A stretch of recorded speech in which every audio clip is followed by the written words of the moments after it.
Today, we are going to start a new series entitled The Covenant Keeping God. The Covenant Keeping God. So, we all know that we need transactions, di ba? May mga kasulatan tayong dapat gawin. And the goal of this sermon is for us to understand the significance of knowing what is covenant really is. Dapat natin malaman kung ano ang tunay na kahulugan ng covenant para mas maging marubdob ang ating pag-ibig sa salita ng ating Panginoon. In this series, we will learn also yung different types of covenant. And why God relate to men through covenant, no? Sa buong series natin, I think hindi ko mako-cover yung different types of covenant today, no? But what is really covenant? Ano nga ba ang covenant? Nilagay ko dito, there are many meaning, but the same yung niya, pero ito yung kinuha ko. Ang sabi rito, a covenant is a sovereign pronouncement of God by which He establishes a relationship of responsibility. He establishes a relationship of responsibility. No, we can call marriage. Relationship of responsibility. No. So this covenant, sabihin natin, no, baka malalim sa atin yung salitang covenant. No, transaction lang yan, no, or isang agreement, no. Ang ibig sabihin dito, but the Bible use it as covenant. So this covenant is sometimes between himself and an individual. Between himself and an individual. And sometimes between himself or between God and mankind and in general. Number 3, between himself and the nation, no? Katulad sa Israel, nakipag-covenant ang Panginoon. And between himself and specific human family. Now, covenant is how God chose, no? Or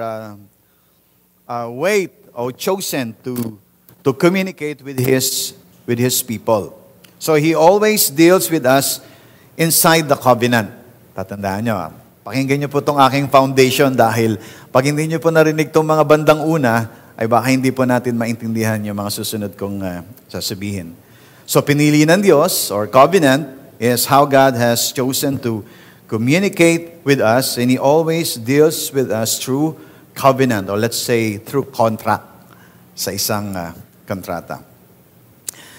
Yung Biblia na hawak ninyo, is a covenant document. Yung Biblia na hawak ninyo is a covenant document. Kung hindi kayo nai-excite dyan, hindi ko alam kung ano pang mag-i-excite sa inyo. That Bible you are holding right now, maski nasa phone pa yan, maski nasa iPad pa yan, maski nasa papel yan, it's a written covenant of God for you, for us.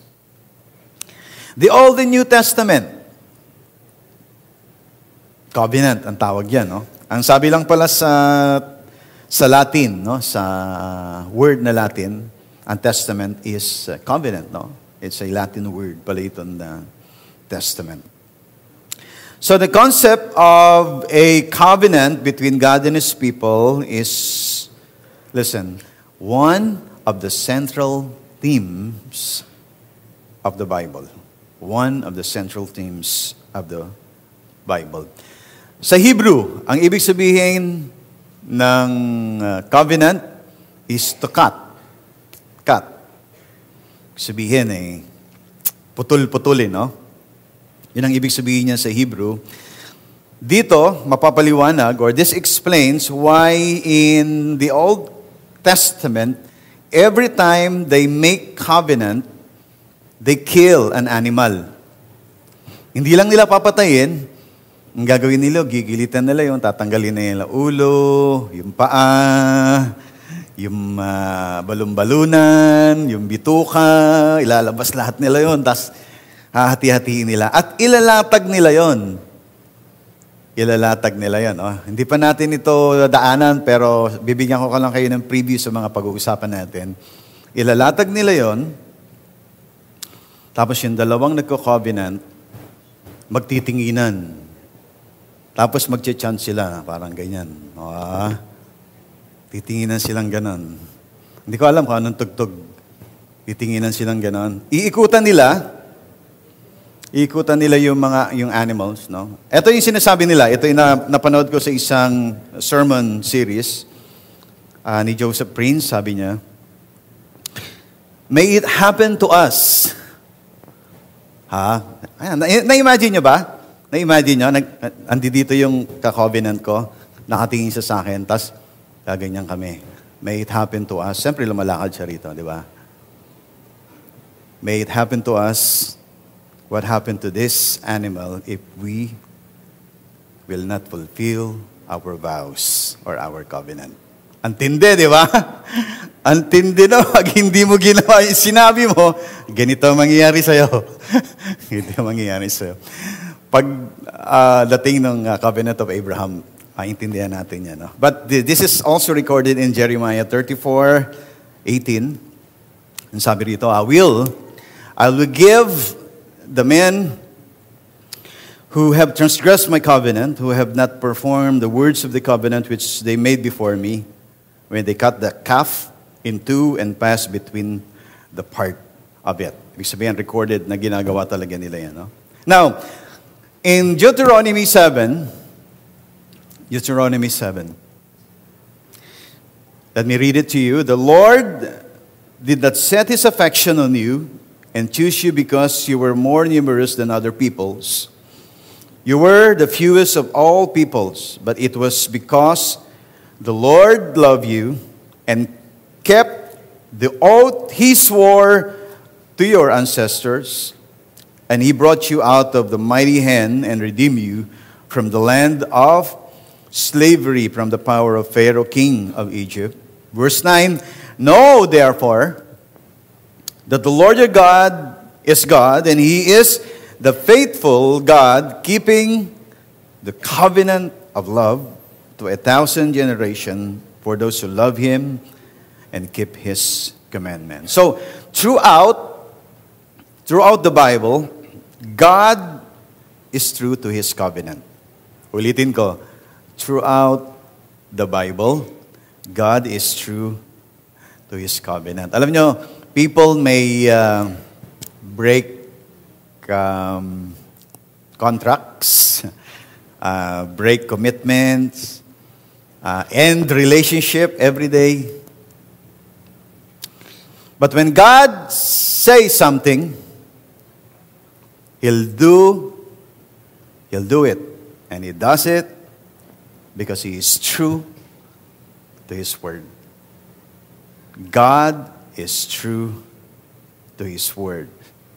Now, God's covenant gives us, or gives believer, a hold upon God, and He wants us to know that we can trust Him. Nakikipag-covenant ang Panginoon sa ating lahat. Gusto niya ang kanyang mga tao, ang kanyang mga anak ay nagtatrust sa Kanya. Alam niyo, yung ating pananampalataya, dapat may object siya. And even our trust, no? Our trust. Hindi ka pwedeng manampalataya sa isang bagay na hindi mo pinapaniwalaan o hindi mo pinagkakatiwalaan, no? So, ang pinupunto ko rito, our faith must have an anchor. May angkla. Saan mo, hindi ka pwedeng mag-imbento ng paniwala mo. Pag tinanong ka, saan mo nakita yan? Sino may sabi sa inyo yan, no? Hindi pwede. Every time that the world question our faith, our belief, saan natin inaangkla? Because the Word of God says so. Sinabi mismo ng Panginoon. Ang ating paniniwala, ang ating pagtitiwala, ang ating pananampalataya ay laging nakaangkla sa salita ng Diyos. Heaven and earth will pass away, but my word will remain forever. Tingnan niyo itong thought na ito. His vehicle, meaning the covenant. His vehicle of covenant revealed His purpose, held out His promises, and provided a means of security and guarantee. Everybody say it with me, guarantee. Gustong-gusto niyo yung salita na yan. Anong garantiya ko? Para, di ba? Lagi nating pag may ano tayo. And guarantee of what God would bring to pass and work out in those who bonded to Him by covenant. Hindi ko na isama to rito, pero kanina umaga, God reminded me of this verse. This is in Jeremiah 1:12, no? Wala yan dyan. Pero sabi doon si Jeremiah, the Lord said to me that I am watching to see that my word is fulfilled. I want you to know, sabi niya, the Lord said to me, I am watching to see that my word is fulfilled. My word is fulfilled. Alam nyo, kaya kawawa yung mga tao, I hope wala ritong ganun, na ang Biblia daw ay gawa lang ng tao. You will never see power in your life if you believe that the Bible is only the work of human. At tandaan niyo po yan, walang magiging kapangyarihan ang inyong buhay Kristiyano kapag ka-ampeg mo sa iyong kaisipan or subconsciously you believe that the Bible is only the works of human. Hindi mo makikita ang kapangyarihan ng Diyos sa iyong buhay.